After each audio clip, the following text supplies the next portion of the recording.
Queridos irmãos, queridas irmãs, é uma alegria poder falar com vocês através do canal Mente e Consciência. Como vocês sabem, o canal Mente e Consciência tem um agendamento de palestras todas as quintas-feiras. E hoje, excepcionalmente, em função do contexto que estamos vivendo, em obediência à Organização Mundial de Saúde e às nossas autoridades, eu estou gravando aqui do meu próprio lar, da minha casa, mas sempre com o objetivo de manter as instruções e as palestras. A palestra que foi proposta pelo grupo Mente e Consciência, através dos nossos irmãos João e Samuel, é uma palestra que diz assim: tenho mediunidade e não sou médium. Parece curioso você ter mediunidade e não ser médium, mas nessa frase existe toda uma série de lições necessárias para a nossa reflexão. Eu queria fazer uma contextualização com vocês. Durante muito tempo, as reuniões mediúnicas eram a atividade exclusiva dos centros espíritas. No passado, sobretudo em função da perseguição que os espíritas sofriam por parte de muitos religiosos e até de algumas autoridades, era muito comum a existência das chamadas reuniões familiares. As pessoas faziam mediúnicas em seus próprios lares, em suas próprias casas. Nós temos notícia, através das pesquisas do historiador Luciano Klein, nosso atual presidente da Federação Espírita do Estado do Ceará, de que por volta de 1853 já havia um comerciante de nome Correia ou Bezerra fazendo reuniões de mesas girantes em seu lar. De lá para cá, nós vivemos uma fase realmente que atravessou o século XIX, o século XX, até pelo menos mais da metade do século XX, das pessoas realizando suas reuniões mediúnicas em casa. De modo que a reunião mediúnica parecia ser o epicentro primordial do espiritismo. E nós sabemos, com Allan Kardec, que a reunião mediúnica é tão somente uma ferramenta, um instrumento de instruções e de estudos que devemos fazer com os espíritos. Eu realmente sinto falta de perceber em nosso movimento espírita esse olhar para as reuniões mediúnicas. As nossas reuniões mediúnicas acabaram se tornando reuniões de socorro aos desencarnados, de caridade para com os mortos.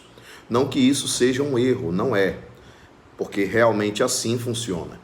Mas nós carecemos de retomar a perspectiva da reunião mediúnica, o horizonte da reunião mediúnica como um lugar de estudo, como um lugar de aprendizado, como um lugar em que os depoimentos dos espíritos possam servir para as nossas reflexões, tanto morais quanto intelectuais, para as nossas instruções, para descobrir determinadas respostas a determinados fenômenos, não só do mundo material, mas também do mundo espiritual.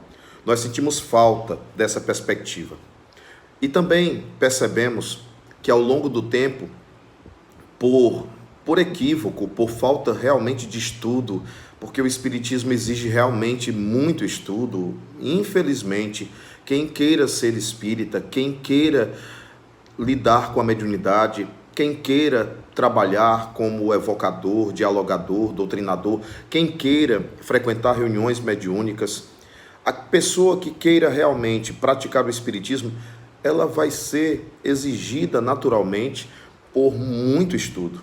Realmente é uma doutrina que acaba exigindo muito estudo e é exatamente por isso que nós não somos tão numerosos. Não é uma doutrina massificada, não é uma doutrina superficial. Ela exige muita profundidade e ela exige muito estudo, muito debate.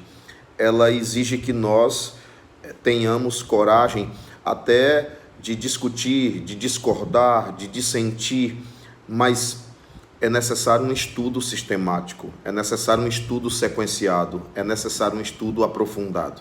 E isso deve ser feito aliado à prática, porque Se nós fôssemos esperar para estudar toda a doutrina espírita e só depois praticá-la, seja do ponto de vista moral, seja do ponto de vista mediúnico, nós não começaríamos essa prática tão cedo, porque a doutrina é realmente muito vasta, são diversos livros.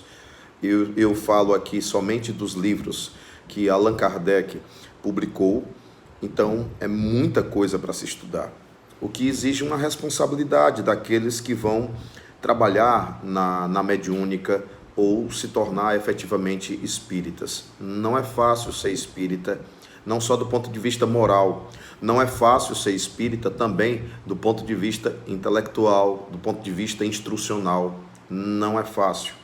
Não quer dizer que as pessoas com poucas letras não tenham acesso ao espiritismo. Apenas algumas pessoas de poucas letras que conseguem entendê-lo é porque já traziam maturidade espiritual para isso. O próprio Erasto diz isso no Evangelho segundo o Espiritismo. Mas voltando à questão da mediunidade, elitizaram a mediunidade, colocaram o médium dentro de um patamar como se ele fosse superior e colocaram o médium numa posição em que ele ocupa uma atividade mais importante da casa. E nós sabemos que o trabalho mediúnico deve servir apenas como coadjuvante dos estudos que nós fazemos. Eu daria um exemplo. Nós estamos estudando, por exemplo, o Livro dos Espíritos e surgiu uma questão que o grupo não consegue responder. É uma questão plausível que nós devemos levar para os espíritos nas reuniões mediúnicas. Mas vejam bem, para fazer essas perguntas na reunião mediúnica, eu preciso de médiuns autênticos. Para ter médiuns autênticos, eu preciso de referencial externo. Eu já preciso ter testado esses médiuns e eu já preciso ter verificado o nível de verdade das comunicações através deles, por causa das mistificações, por causa das fraudes, por causa dos descaminhos de muitos médiuns, por causa do animismo, que é a influência do próprio médium na comunicação. Desse modo, nós precisamos entender que praticar a mediunidade dá trabalho também. Exige uma sistemática, uma organização, exige registro. Reuniões mediúnicas precisam ser gravadas, reuniões mediúnicas precisam ser transcritas e reuniões mediúnicas precisam ser reestudadas para separar o trigo do joio, para separar as comunicações com qualidade das comunicações que não tiveram nenhuma qualidade ou não resultam em nenhuma instrução mais expressiva, mais significativa para o grupo. Entendam, volto a dizer, o eixo fundamental do encontro dos espíritas, o eixo fundamental de um centro espírita, que deve ser encarado como uma escola de espiritualidade, uma escola de renovação espiritual, moral, uma escola de reformulação dos caracteres comportamentais. Escola, essa palavra é muito importante para se usar para o centro espírita. O centro espírita, como escola, usa a mediunidade como instrumento de aprofundamento, como um instrumento de diálogo com os espíritos, sempre visando uma finalidade moral, uma finalidade de evolução, uma finalidade de instrução, uma finalidade de crescimento intelectual e crescimento moral. Se fugir dessa intenção, o grupo acaba ficando à mercê de espíritos mistificadores, de espíritos mentirosos, de espíritos enganadores que existem no mundo espiritual como existem na Terra. Nós devemos sempre levantar aquela premissa de Allan Kardec, em que ele dizia o seguinte: os espíritos são as almas dos homens. Se os espíritos são as almas dos homens, então, necessariamente, do outro lado da vida, existem todas as categorias de pessoas sem corpos. Eles apenas estão sem corpos. São mentes fora do corpo, mas que têm suas próprias características, personalidades e comportamentos, e seus vícios, e seus erros, e seus equívocos, e seus limites para alcançar determinadas informações. Por isso, em reuniões mediúnicas, nós já vimos espíritos dizerem: eu não tenho condições de responder tal pergunta, mas eu vou chamar alguém que possa respondê-lo. Então a honestidade do espírito chegava ao ponto dele dizer: eu não tenho condições de responder tal pergunta. Porém, o nosso movimento espírita elitizou as mediúnicas Infelizmente, o nosso movimento espírita fechou as mediúnicas de uma maneira que as pessoas de lá de dentro são encaradas como seres sobrenaturais, como indivíduos dotados de um poder extranormal. E Allan Kardec, em todo o livro dos médiuns, do começo até o fim, ele procura colocar a mediunidade como uma lei do universo, a mediunidade ou a comunicabilidade dos espíritos como uma lei do universo, como uma lei natural. Portanto, a mediunidade é natural. Ninguém é melhor por ser médium. Ninguém é melhor porque frequenta uma reunião mediúnica. Ninguém é melhor porque intermedia a comunicação dos espíritos. Muito pelo contrário, a maioria esmagadora dos médiuns são indivíduos que trazem determinadas distonias, até mesmo no perispírito, que permite tais comunicações e que a mediunidade para esses indivíduos que trazem dívidas de seus passados reencarnatórios, a mediunidade é uma espécie de tratamento, sabe? Tratamento espiritual. Então, ninguém é melhor por ser médium. Talvez alguém que seja médium tenha mais dívidas do que alguém que não seja médium. E a mediunidade cumpre uma função terapêutica para aquele indivíduo, na medida em que ele experimenta as mais múltiplas sensações, os mais múltiplos sentimentos, na medida em que ele experimenta conhecer os espíritos por dentro, em função das sensações que os espíritos lhe intermediam, lhe repassam, no contato perispírito a perispírito, no contato mente a mente, do ponto de vista mediúnico, na chamada telepatia mediúnica, na chamada telegrafia do pensamento, digamos assim. Nessa medida, o próprio indivíduo tem chance de equalizar as suas emoções, de equilibrar os seus condutos espirituais. Mas se um médium não faz isso, é por teimosia. Se um médium não faz isso, é por falta de reflexão própria. Se o médium não faz isso, também tem a ver com a força dos vícios que ainda ele carrega e dos desafios morais que ele ainda ostenta. Por isso, é muito importante você parar para pensar o seguinte: todas as funções existentes numa casa espírita são importantes. O fato de alguém frequentar uma mediúnica não a torna melhor, não a faz dirigente, não a coloca numa hierarquia. O espiritismo, ele é tão transcendental e tão espiritual que nem hierarquia deveria haver. Você vê, por exemplo, ter que criar cargo de presidente, cargo de vice-presidente, cargo de secretário, cargo de tesoureiro, porque a existência de um centro espírita, um grupo espírita, uma casa espírita, uma sociedade espírita, a existência dela precisa ter uma existência jurídica. E os espíritas não deveriam olhar para esses cargos como perspectiva hierárquica, porque um presidente pode errar, porque um vice-presidente pode se equivocar, porque um diretor de uma casa espírita pode ter um verdadeiro descaminho. Então, na verdade, tem que sempre olhar isso como um colegiado. O grupo espírita como um todo, ele tem voz. Um grupo espírita como um todo precisa ter voz, ter espaço para expressar sua opinião sobre os destinos do grupo espírita. Então, por isso, é importante você compreender que a mediunidade é inerente a cada um de nós. Raros são os que não têm. E quando Allan Kardec diz assim, são raros os que não têm mediunidade, ele está se referindo à mediunidade ostensiva, à mediunidade tarefa, à mediunidade compromisso de exercer um papel mediúnico dentro de uma reunião. Ele está se referindo aos médiuns efetivamente ostensivos, em que a mediunidade se exprime sem dúvidas. Por quê? Porque a maioria esmagadora das pessoas, se não a totalidade das pessoas, elas já tiveram sonhos, elas já intermediaram intuições, elas já sofreram influência oculta. É nesse sentido que se diz, tenho mediunidade, aí diz assim, mas não sou médium. Ele está querendo dizer, tenho mediunidade, mas não estou exercendo essa mediunidade em algum grupo mediúnico. Por quê?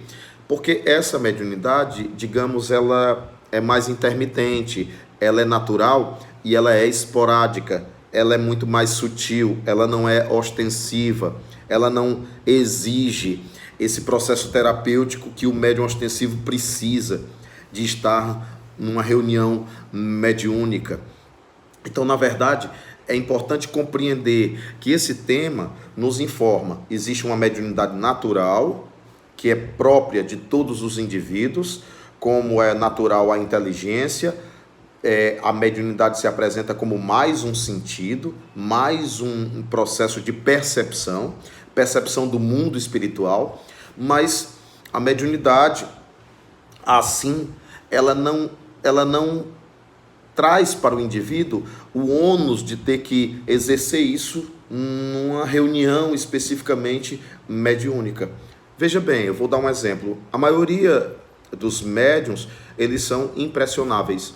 O médium impressionável, ele não capta informação. Quando o médium é só impressionável, ele sente arrepios, e não pode ser o arrepio do frio, tem que ser realmente um arrepio fluídico. Ele não capta informação, é um limite, ele só sente que tem ali uma presença, ele é impressionável, ele sentiu alguém se aproximar, mas ele não sabe se é homem, ele não sabe se é mulher, ele não sabe quem é, ele não tem informação, ele não vê. Então é um médium impressionável. Esse médium impressionável, ele pode até, através da autoobservação, desenvolver. Não, esse fluido foi bom. Não, esse fluido não me trouxe bem-estar. Ele pode até ter essa informação. Por exemplo, num grupo de visitas, quando ele visita uma casa, ele pode até ter, ele pode até desenvolver esse tipo de informação. Mas se ele não for médium ostensivo, não vai passar disso.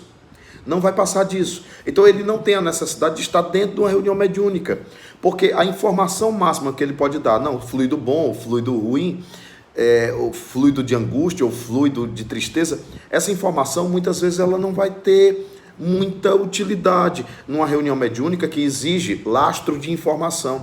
A reunião mediúnica exige um médium cujo falar ou cujo psicografar exprima informação, gama de informações, conteúdos, e o médium impressionável, ele não vai exprimir esse conteúdo. Vejam que muitos grupos chegaram a criar o chamado médium de apoio, depois dele ter feito o curso, depois dele ter entrado nas reuniões mediúnicas, aí colocaram ele lá dentro para poder ele ficar participando, para que a presença dele tivesse alguma utilidade. Ele fica lá vibrando, ele fica lá cuidando da reunião. Não que não seja importante, mas as reuniões de Allan Kardec, elas não tinham a ideia do médium de apoio. Isso é uma criação do movimento espírita contemporâneo. Não existia o médium de apoio. Existiam pessoas que assistiam à reunião, porque o interesse é efetivamente o estudo. Ouvir o depoimento daquele espírito a respeito do suicídio, ouvir o depoimento do espírito a respeito do seu crime, ouvir o depoimento do espírito depois de um acidente, ouvir o depoimento de um espírito assim que ele desencarnou, ouvir o depoimento de um espírito que a pessoa estava dormindo e era a comunicação de vivo, através de um médium, o que é possível, que Allan Kardec também chegou a pesquisar, e que o IPCE faz uma pesquisa hoje em dia, chamada pesquisa da mediunidade intervivos, das comunicações intervivos. Então, é muito importante você perceber que você tem sim mediunidade, a totalidade das pessoas sofre influência oculta dos espíritos, e quando expressa essa influência, naturalmente serve de meio, e o termo médium, criado por Allan Kardec, significa exatamente o intermediário do mundo espiritual para o mundo material. E você precisa compreender que não é uma condição de elitismo, não é uma condição de importância ser médium ostensivo. É uma condição de responsabilidade, é uma condição de compromisso, de uma tarefa que precisa ser cumprida. Eu não usaria o termo missão, porque normalmente atribuem o termo missão à ideia de um indivíduo missionário. Então, se ele é missionário, ele é um espírito puro, ele é um espírito superior. Não. Os médiuns não são missionários no sentido da evolução espiritual. Não, a maioria esmagadora dos médiuns tem pouca evolução espiritual, tem muitas dívidas, podem até ter alguma possibilidade intelectual, porque são almas velhas, já tiveram várias experiências, mas, na verdade, moralmente, eles têm dificuldades, grandes dificuldades. Os médiuns, em sua maioria, têm grandes dificuldades emocionais, grandes dificuldades psicológicas, grandes dificuldades existenciais. E por isso mesmo, alguns médiuns que não trabalharam suas mediunidades desenvolveram algumas distonias, alguns desvios de comportamento, desenvolveram alguns problemas, exatamente porque não se vigiaram, não se cuidaram ou não cuidaram da mediunidade, e é necessário cuidar da mediunidade. Por isso, alguns deles, alguns médiuns, eles precisaram até de terapia, porque realmente é importante. Alguns médiuns buscam a meditação, porque é uma forma de equilibrar o fluxo dos pensamentos. A maioria dos médiuns ostensivos, eles têm problema de concentração, eles não conseguem focar informações, a cabeça é como se fosse uma catadupa de 1000 pensamentos, todo tempo, toda hora. Então, não pensem que é status ser médium. Muitas vezes é desafio ser médium, é um desafio. Mas também não é importante colocar na conta de importância, porque muitas vezes pessoas se dão importância assim: ah, não, eu sou muito karmoso, eu sou uma pessoa com muito karma, eu sou uma pessoa que trago muitas dívidas, eu sou endividado e tudo mais. E a pessoa nem sabe que ali também está se exprimindo alguma forma de vaidade, porque ele tende a se diferenciar dos outros. E o médium não é diferente das outras pessoas, apenas um sentido a mais, uma sensibilidade a mais. Nós precisamos parar de elitizar os médiuns, e precisamos parar de endeusar os médiuns, e precisamos parar de elogiar os médiuns, e precisamos entender que ele é um ser humano de carne e osso que precisa de apoio e de amparo, que precisa muitas vezes de chamada de atenção, sim, que necessita das críticas construtivas necessárias ao seu encaminhamento e melhoramento, não só como médium, mas como pessoa, como ser humano. É importante que se perceba essa condição do médium ser usado para uma finalidade séria. A finalidade, ela acaba fazendo com que a intenção tenha uma qualidade.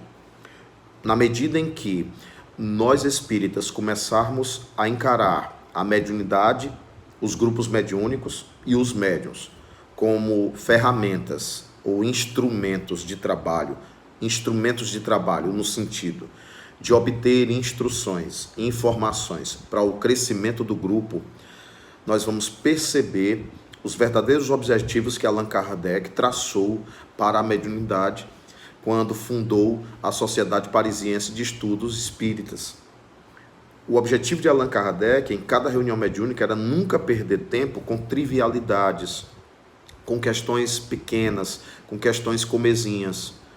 O papel da mediunidade é servir de instrumento ao crescimento moral, para tratar de questões da própria humanidade, para tratar de questões importantes do ser humano dentro da sociedade, da economia, da política, da ciência, da antropologia, dos mais diversos ramos do conhecimento.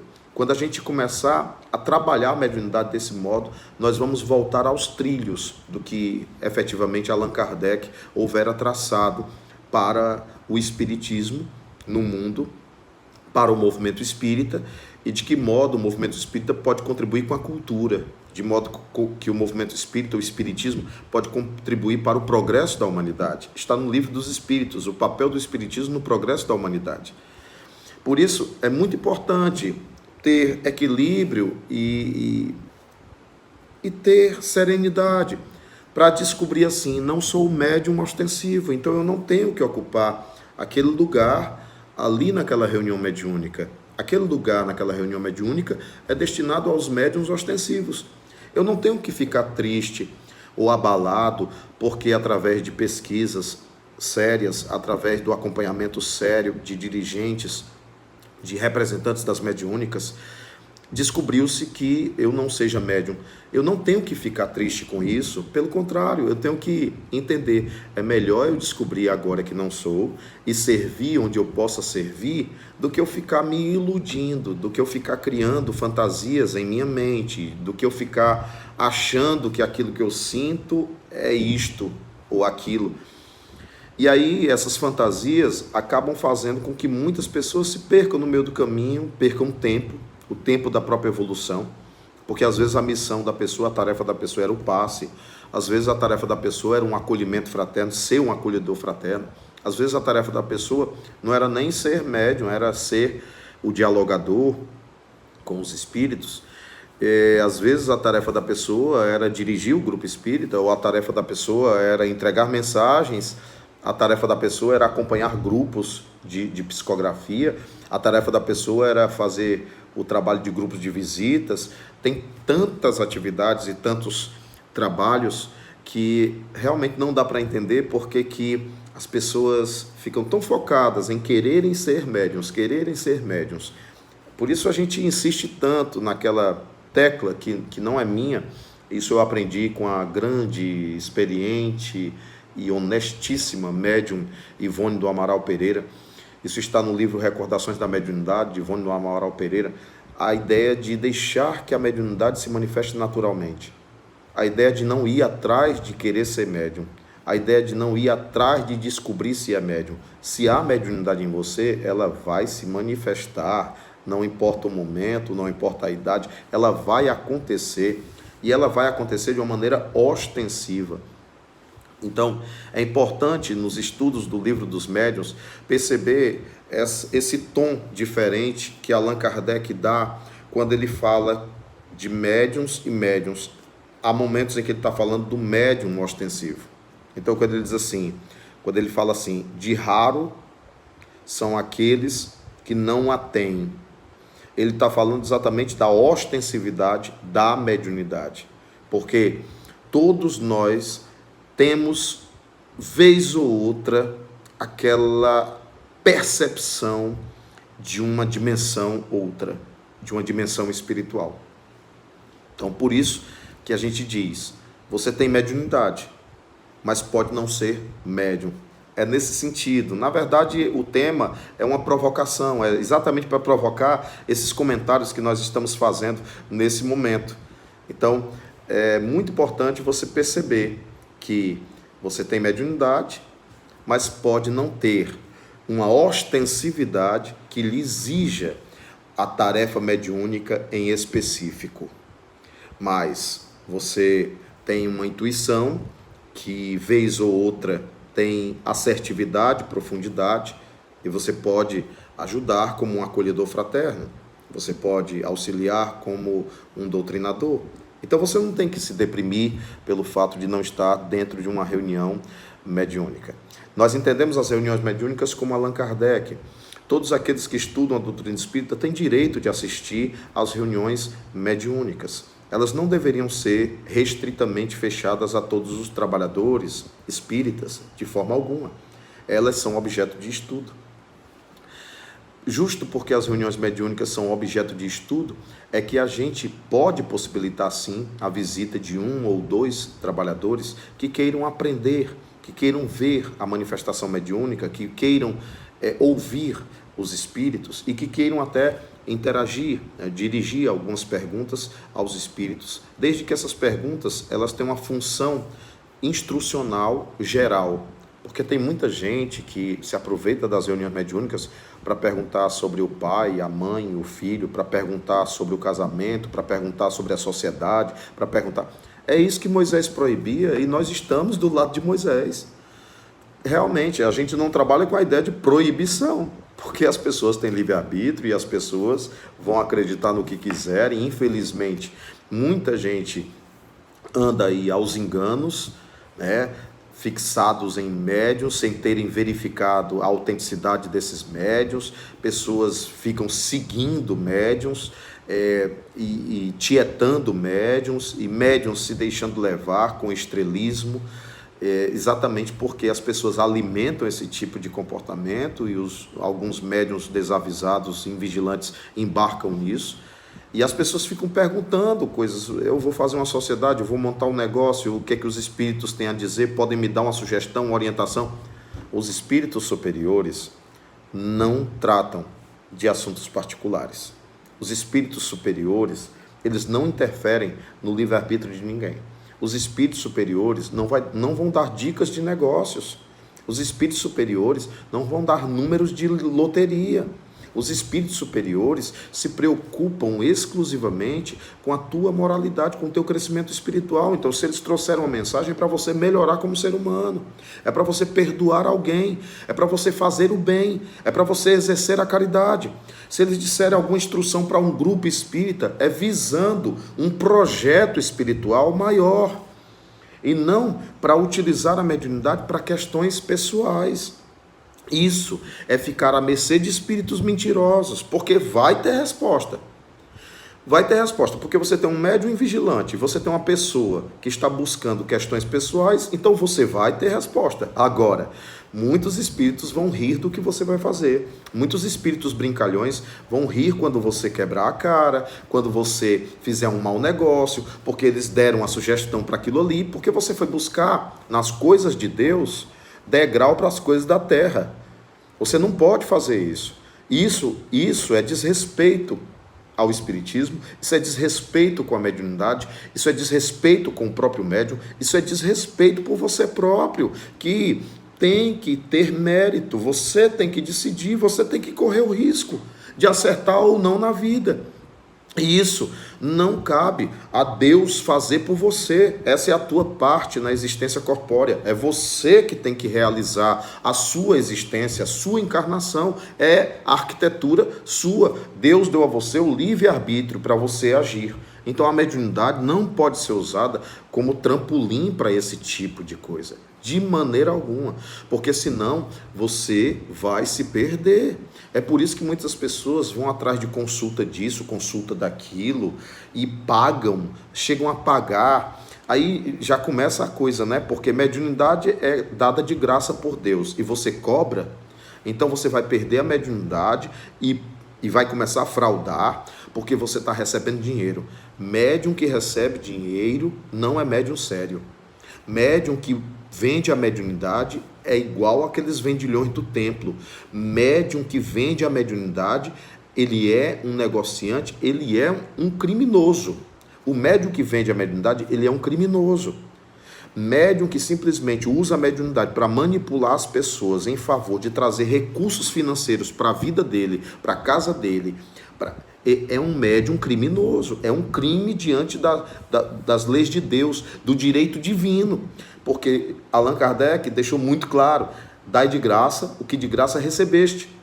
Aliás, isso é uma premissa de ensino de Jesus. Não se pode cobrar pelas coisas do céu. Jesus dizia: não sou eu que faço as obras, mas o Pai que as faz através de mim. O médium devia saber: não sou eu que faço as obras, mas o Pai que faz através de mim.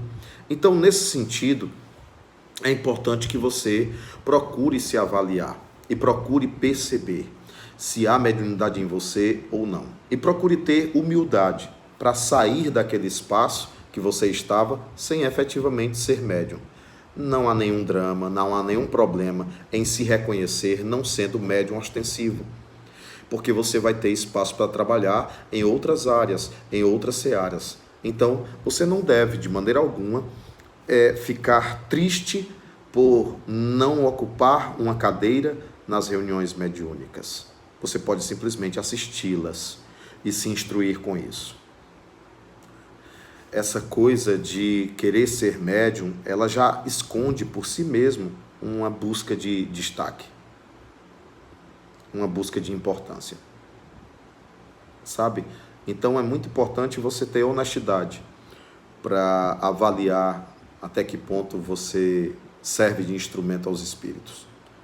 Porque se não serve de instrumento aos espíritos e a sua própria mente que está se manifestando, são às vezes até fantasias ou golpes da imaginação, é muito importante que você tenha zelo e responsabilidade pela doutrina para dizer assim: eu não vou ficar num espaço em que eu não estou contribuindo efetivamente e em que as informações que vierem na minha mente podem ser só fruto dos meus achismos, das minhas deduções.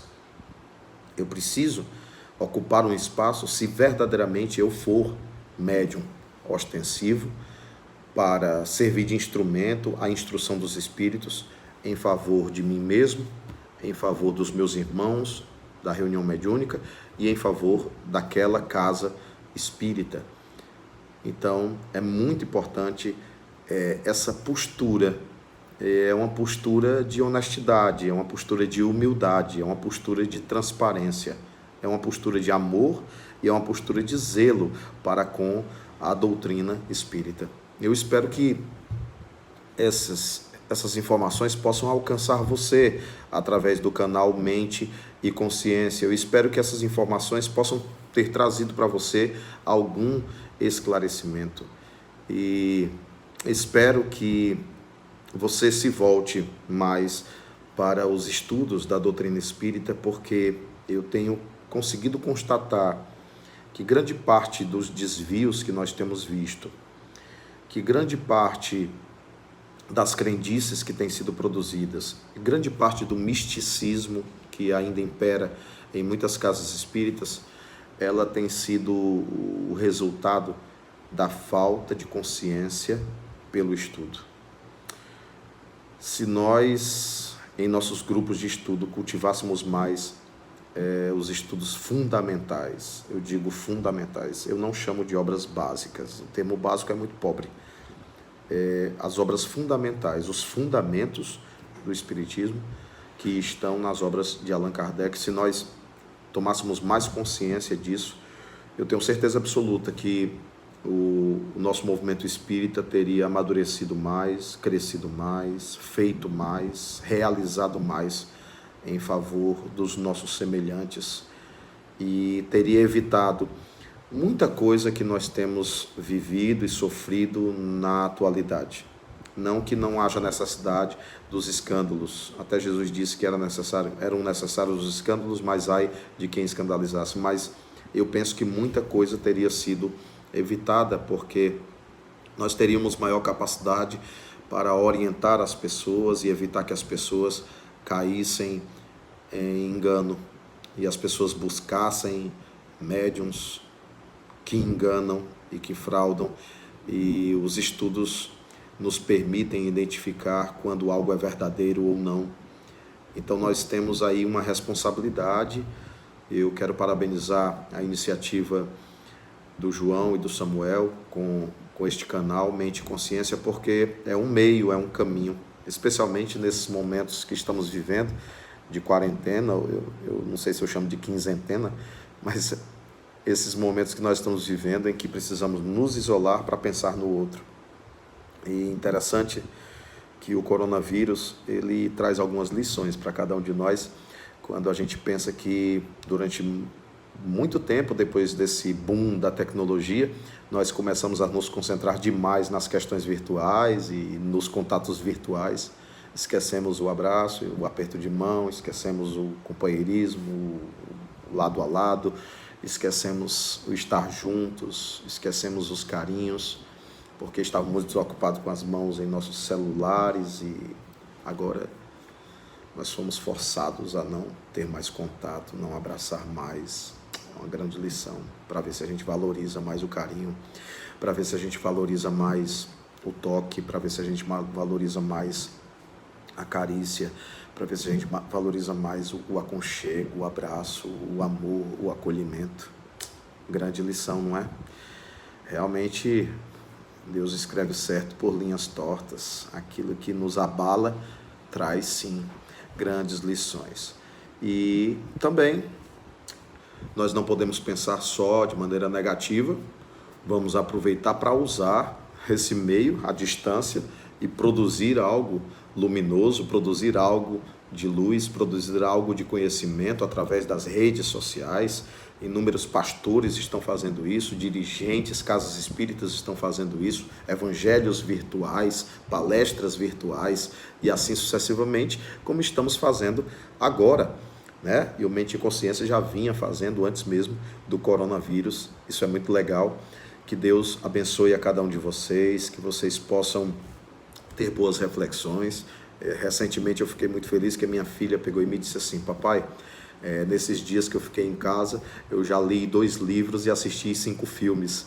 Então, olha só, a gente pode aproveitar esse momento de, aspas, isolamento para poder crescer, para poder refletir, para poder expressar, nem que seja virtualmente, nosso carinho, nosso amor. Que Deus abençoe a vocês. Um beijo no coração e que possamos refletir sobre tudo isso que nós comentamos aqui, que também me serve a mim mesmo. Eu gosto muito sempre de dizer, esqueçam essa imagem que vocês estão vendo aí, esqueçam a pessoa que está lhes falando. Tentem escutar e na escuta tentem perceber o que é para você. Que mensagem está vindo para você? A mensagem de Deus para você, uma mensagem dos benfeitores espirituais, servidores de Deus que nos auxiliam do mundo espiritual. Até mais. Um abraço.